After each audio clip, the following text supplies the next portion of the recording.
This is why teams spend a lot more time on two-point conversions because they've become more prevalent in the NFL. All right, now a big two-point conversion attempt still to come. They'll run it with Johnson. And he's going to get into the end zone. The two-point conversion successful. And we've got ourselves a tie football game. So here comes the kickoff now, all even here in this fourth quarter. And a fair catch signaled for and taken successfully. And now Chicago getting ready to go as they take the field. They'd like to avoid overtime here, so maybe they can work the sidelines, but then defensively, how do they adjust to that if they do work the sideline? It's the old leverage game, and we usually talk about leverage at the line of scrimmage, right? Who's going to win with the low blocking and everything that goes along with that. But in this case, you're trying as a defender to leverage them towards the middle of the field, not let them get to the sidelines and try and tackle them inbounds in order to run the clock out. Chess match here late. Now it's Roethlisberger. And that'll be incomplete. Today's NFL, these big guys are featured receivers. They move all over the place to try and find good matchups, and they had one. They were just unable to complete the pass. Throwing now is Roethlisberger. He'll rifle this one deep right side. And he can't come up with a pick. Nearly his second of the game. Instead, fourth down. Well, he did almost everything right. Excellent coverage, breaks on the football, just unable to haul it in and take it the other way. So he dropped an interception. The key for him now, don't dwell on it. Just move on to the next play.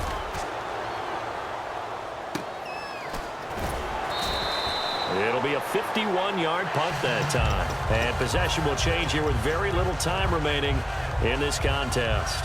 And now out on the field, here comes Los Angeles. They have a little bit of time here to get into field goal range, not much. In a tie game, you don't want to do anything crazy, right? I agree with you on that one. Risk reward, okay? If you go for it, what is the absolute reward on this? But the risk is probably greater. Run the clock out, get to overtime, and try and win it there. All right, we'll see if they do just that. It's a little teaching moment here. Overtime rules. Remind us how this goes, partner. Okay, so in the past, we had sudden death. First team to score wins, but no longer. Now, if the team receives the ball, scores a touchdown, they win the game. If they kick a field goal, though, or don't score, the other team gets a possession. And after both teams get a possession, then we're into sudden death. First team to score wins the game. Here's Landry. And it's a pretty good return here as he'll get it up to the 29-yard line. And now Chicago getting ready to go as they take the field. They're set for their first drive here in overtime, and this is where the crowd can really become a factor. They've had to battle it all day, but I know what you're saying. In overtime, that gets doubled, doesn't it? At least, because now the crowd really wants to be involved and help their team, and that first drive can dictate the whole thing because they know if this team takes it downfield and scores a touchdown, it's game over. It's been loud in here so far. They isolate Hopkins on the left side. Here we go. First throw in overtime now for Roethlisberger. And it pops free. The collision there jarred the ball loose and brings up second down. On any passes in the middle of the field, anyone who's going after the football is going to be conscious that it's probably going to be contested and often physically. Sometimes that leads to drops. And he's brought down.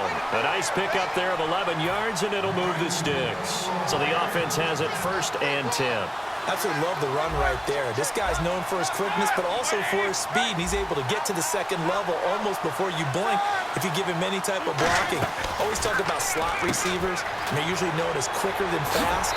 In this case, we've got a guy who's quick and fast, and he used it to great advantage. It'll go as a gain of 10 there, and it'll be first down Bears. Go, go, go, go.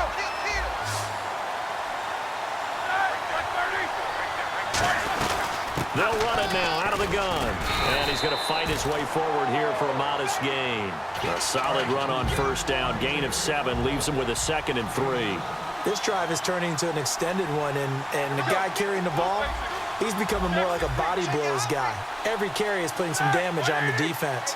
So after a while, I'm not too sure how many guys are going to want to run up and tackle him. A 3-yard pickup on 2nd and 4. Now they'll need to convert here on 3rd and a little more than a yard. We always like to talk about defense in terms of levels. First level defensive line, second level linebackers, third level defensive backs. On that run, that was what we call a first level run, and it was stopped by a second level player. And a new set of downs here after picking up the first on the ground. On 1st down, it's Roethlisberger. A screen to Bell. And he's brought down. Give him 10 yards on that one, and that'll earn him a fresh set of downs.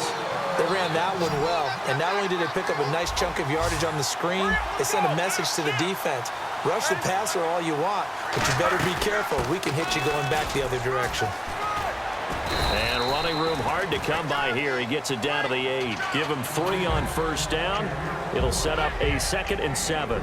Well, so many times we look at a short run and we praise the offense for trying to set the tempo and establish things, but the defensive guys, hey, they just won the battle there. It wasn't a big run given up. They don't always have to absorb the body blows. Sometimes they dish them out themselves. Now Roethlisberger to throw. And he'll be brought down this time at the 5-yard line. Call it a 3-yard gain, and they're going to have a 3rd down.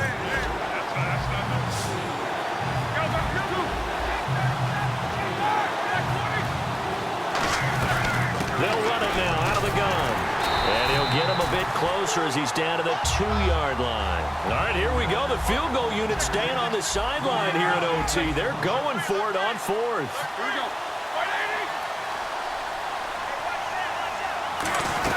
They'll go for it with Bell. And he is going to lose yardage here. They'll get neither the touchdown nor the 1st down. And that will force a turnover on downs. And now out on the field, here comes Los Angeles. And tough starting field position here.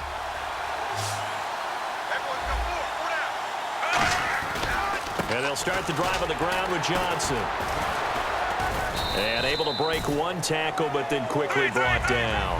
3 yards on the pickup there, and it'll be 2nd down. And the offense moving quickly to the line. And that's frustrating for a defense because they've got him pinned down deep. And on the first play, they gave up a run that keeps an offense on schedule. Yeah, because 3 to 4 yards, that's all you're looking for right there, right? That's absolutely perfect, really, as a play call. You get 3 to 4 yards on 1st down. That's what they talk about us all the time, about being ahead of the chains or on target, ahead of schedule. They were after that run. Marshall, the intended receiver, and that'll bring up 4th down. Timing's crucial in any route thrown, but when you throw an out, so many things are going through the mind of the receiver. Catching the ball, timing it up with the quarterback. Are my feet going to get down inbounds? On that play, all those things going through his head might have caused him to drop it. Smith, and this is caught. Demaryius Thomas.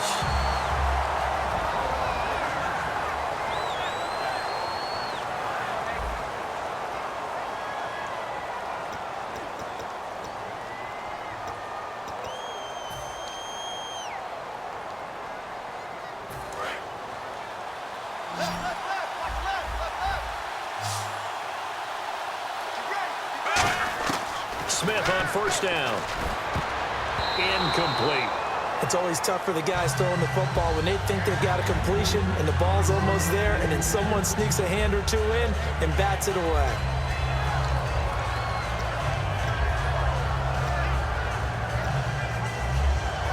Second down following the incompletion. Another pistol look here. 2nd and 10, Smith again. Got a man, and he hits him in stride. It's a gain of 7, and that's going to lead to a 3rd down.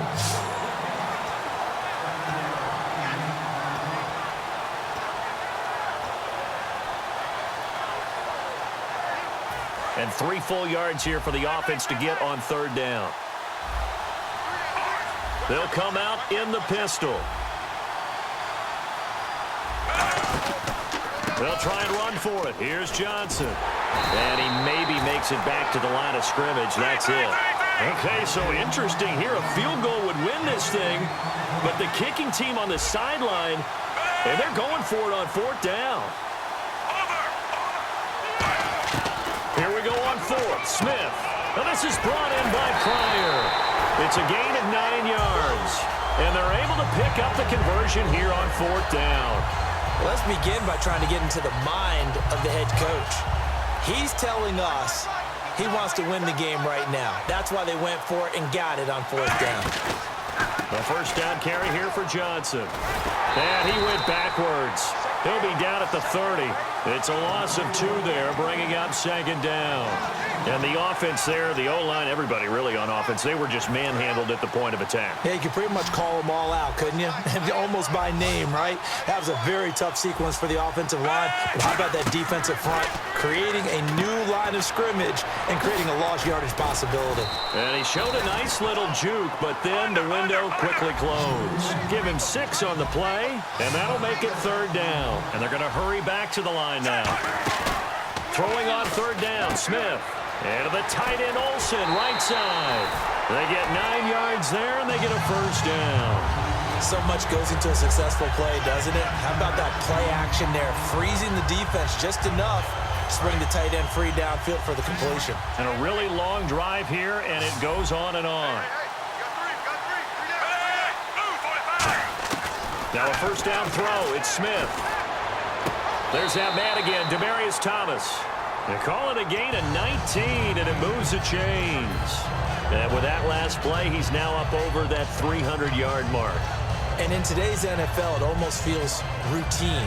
And I hate that when you talk about a 300-yard passing game. To me, 300 yards still signifies excellence, and he's achieved that in his performance. Throwing is Smith. Looking again for Thomas, this time complete. Give him 2 yards on that play, and it'll make it 2nd down.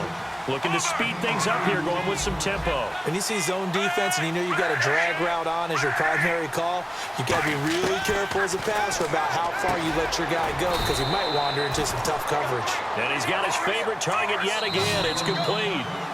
2 minutes to go here in overtime. We'll be back after this. Looks like a nickel set here defensively on 3rd and 2. And maybe expecting a throw. Smith. Oh, so close, but incomplete. Could have been a big turnover in overtime if he'd held on. Instead, though, it's 4th down. So now a big kick here for Travis Coons. And now the Bears going to signal for another timeout. They'll be left with just 1 remaining here at OT. So now one of the biggest kicks of the night is forthcoming. From the right hash. This from 45 yards away. And Coons missed it there. Missed it off to the left and no good. And that changes everything here in OT. So possible disaster there. It's an empty possession, and there's no worse time to have an empty possession than the first drive of overtime. Yeah, and remember the situation now, Brandon. It's sudden death from here on out. You can bet he's begging for a chance to redeem himself. But the question now is, will that chance ever come?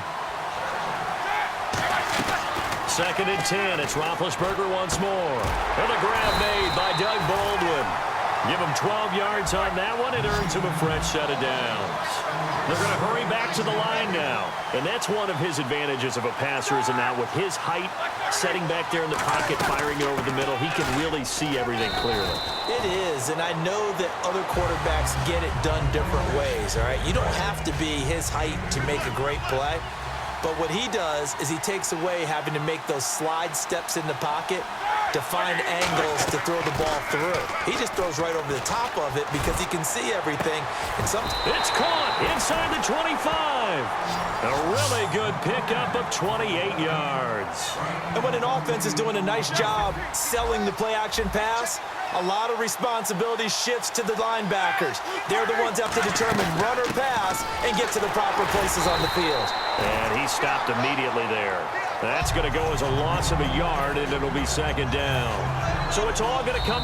Now, hang on here. Timeout called by the defense.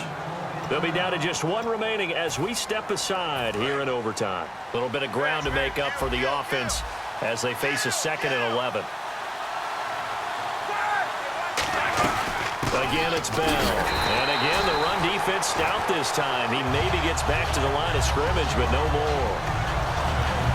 They were stopped on that play. We've had plenty of carries all afternoon. Every now and then the defense is going to win one, but I don't think they'll shy away from handing it to him the rest of the game. And he got it. kick is good in overtime. He's able to split